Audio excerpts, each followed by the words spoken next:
Hey guys, welcome back, or if you're new, welcome.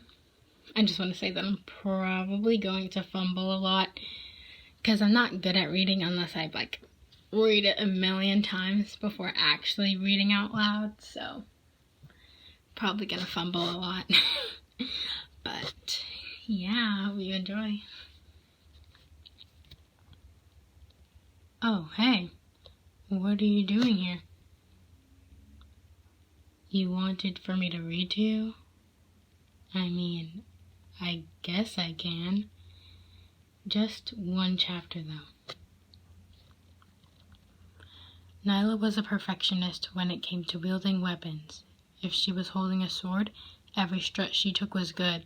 Every gun she held was put to good use. Never missed a shot. Never wasted a bullet.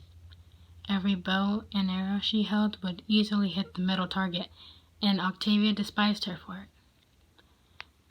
Every competition held, Octavia would always be a runner-up to Nyla, and Nyla intended on keeping it that way. The two girls would compete at everything.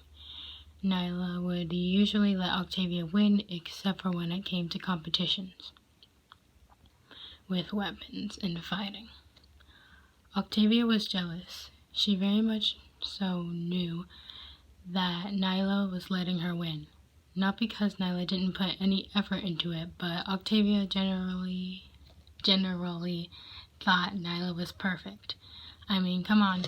She was slim, thick, and had short, curly hair. The color of her eyes was a chocolate brown. To be more specific, a dark chocolate brown. Her skin was tan naturally. Honestly, Octavia had nothing to be jealous of anyways. Octavia was a dirty blonde with evergreen tree eyes. Also slim, thick, and had smooth skin. Both girls were beautiful, so there wasn't really anything for Octavia to be jealous of. Octavia's friend Dylan walks up to her. "Hey Octavia, what's up?" Dylan said in a subtle voice. "Nothing, just thinking," she says as she is looking in the direction of where Nyla and her friends are. "Come on, Octavia. Stop thinking about her. What is it with her anyway?" "What do you mean, Dylan?" "Why are you so obsessed with her? She's just an ordinary girl at this camp." "I am not obsessed," Octavia said in a bit louder tone. "And she isn't ordinary. She's perfect. And it's not fair. She's never going to use her skills for anything in the real world." I'm sorry if you heard that in the background. Somebody riding a motorcycle or something. Okay. Octavia said with a bit of sass. As the sun sets, Octavia stands outside by the lake to watch the sun go down. She was hoping to be alone, but only a minute later finds Nyla standing next to her. "It's beautiful, isn't it?" Nyla said in a soft tone. What are you doing here?" "Nothing. Just checking up on you as a good friend would do." "We are not friends, Nyla. I despise you," Octavia said proudly. It was honestly nothing to be proud of, though. Nyla likes being around people, even if they don't like her. She's still able to see the light in people. "I get that you're a little jealous of me, but please," she gets cut off. "I am not jealous of you. Why would anyone be when you are you?" Octavia said with hatred. I'm sorry," Nyla said as she ran off with tears streaming down her face. Ugh, she's finally gone. That whole nice act of hers is stupid, and I would never fall for it. Not a day in my life," Octavia said, knowing that Nyla's kindness is naturally there, but would hate to admit it. If we are being completely honest, we'd say Octavia has a small crush on Nyla.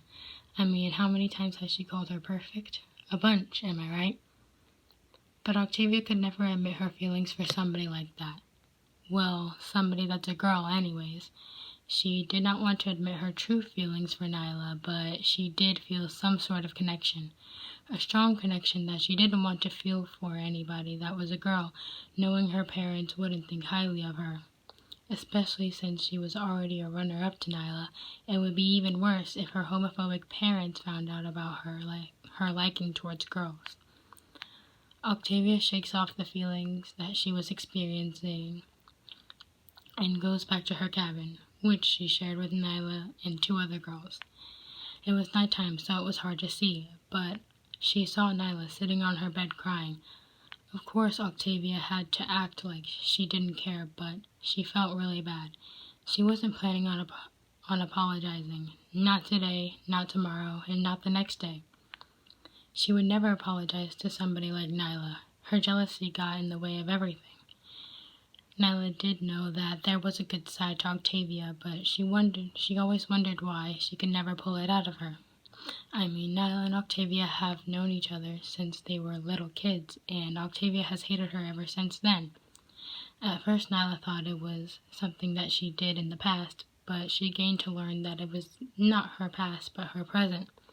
The fact that she's so good at what she does, and does it ever so gracefully.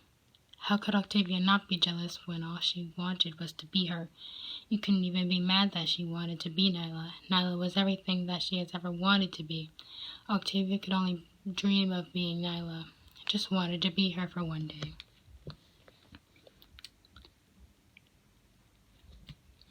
And that's the end of the chapter. It was kind of short. It was only 800 words, like 850 words, but I hope you enjoyed that. And I'm so sorry for all the fumbling, and you most likely did hear the motorcycle or the car in the back, and I'm so sorry, but I guess I'll see you next time. Bye, loves.